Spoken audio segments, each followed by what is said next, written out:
Hello YouTube family, कैसे हैं आप लोग। आशा करते हैं कि आप लोग अच्छे होंगे, स्वस्थ होंगे, मस्त होंगे, अपने अपने घर में अपने अपने परिवार के साथ खुश होंगे। और देखिए, मैं एक बहुत सुंदर सा गीत सुना रही हूँ। गणेश भगवान, गणेश चतुर्थी आने वाला है, तो उसी उपलक्ष्य में मैं डाल रही हूँ, सुना रही हूँ। बहुत बहुत बहुत सुंदर गणेश चतुर्थी गीत है। आप लोग सुनिएगा, ढेर सारा प्यार दुलार आशीर्वाद भरपूर दीजिएगा।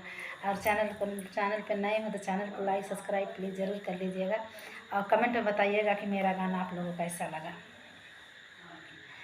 मुसवा मचावे धमाल गणेश जी के कुटिया में, मुसवा मचावे धमाल गणेश जी के कुटिया में, मुसवा मचावे धमाल गणेश जी के कुटिया में। आलू भी काटे, गोभी भी काटे, आलू भी काटे, गोभी भी काटे, काटे टमाटर लाल लाल गणेश जी के कुटिया में, काटे टमाटर लाल लाल गणेश जी के कुटिया में। मुसवा मचावई धमाल गणेश जी के कुटिया में, मुसवा मचावई धमाल गणेश जी के कुटिया में।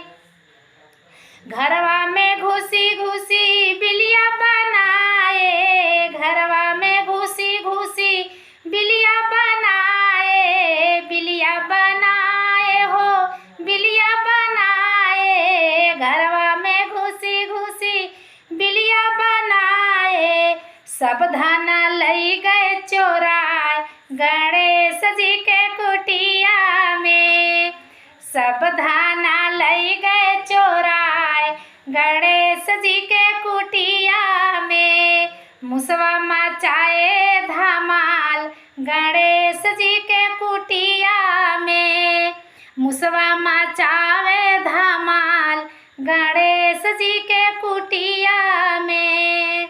गेहूँ भी खाए, चावल भी खाए, गेहूँ भी खाए, चावल भी खाए, खाए चने की दाल गणेश जी के कुटिया में, खाए चने की दाल गणेश जी के कुटिया में। मुसवा मचाए धमाल गणेश जी के कुटिया में, मुसवा मचाए धमाल गणेश जी के कुटिया में। साड़ी भी काटे, लहंगा भी काटे, साड़ी भी काटे, लहंगा भी काटे, ब्लाउज काटे लालो लाल गणेश जी के कुटिया में, ब्लाउज काटे लालो लाल गणेश जी के कुटिया में। मुसवा मचाए धमाल गणेश जी के कुटिया में, मुसवा मचाए धमाल गणेश जी के कुटिया में। धोती भी काटे, कुर्ता भी काटे, धोती भी काटे, कुर्ता भी काटे, काटे लंगोटा लालो लाल, काटे लंगोटा लाल लाल गणेश जी के कुटिया में, काटे लंगोटा लाल लाल गणेश जी के कुटिया में। मुसवा मचाए धमाल गणेश जी के कुटिया में, मुसवा मचाए धमाल गणेश जी के कुटिया में। कुटिया में कापी भी काटे, पेपर भी काटे, कापी भी काटे, पेपर भी काटे, काटे काटे कुटिया तोहार गणेश जी के कुटिया में, काट दी है कुटिया तोहार गणेश जी के कुटिया में।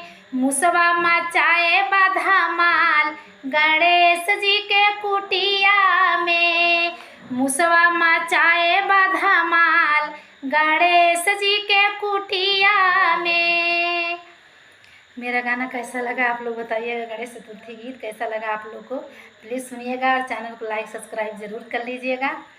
और मेरा सपोर्ट करने के तहे दिल से धन्यवाद। और जितना मेरे सब्सक्राइबर भैया भाभी दीदी चाची चाचा हैं, जितने लोग मेरा वीडियो देख रहे हैं, तहे दिल से धन्यवाद मुझे सपोर्ट करने के लिए। और अब क्या बताऊं, कोई शब्द नहीं है आप लोग के ऊपर। बहुत बहुत बधाई हो आप लोग को।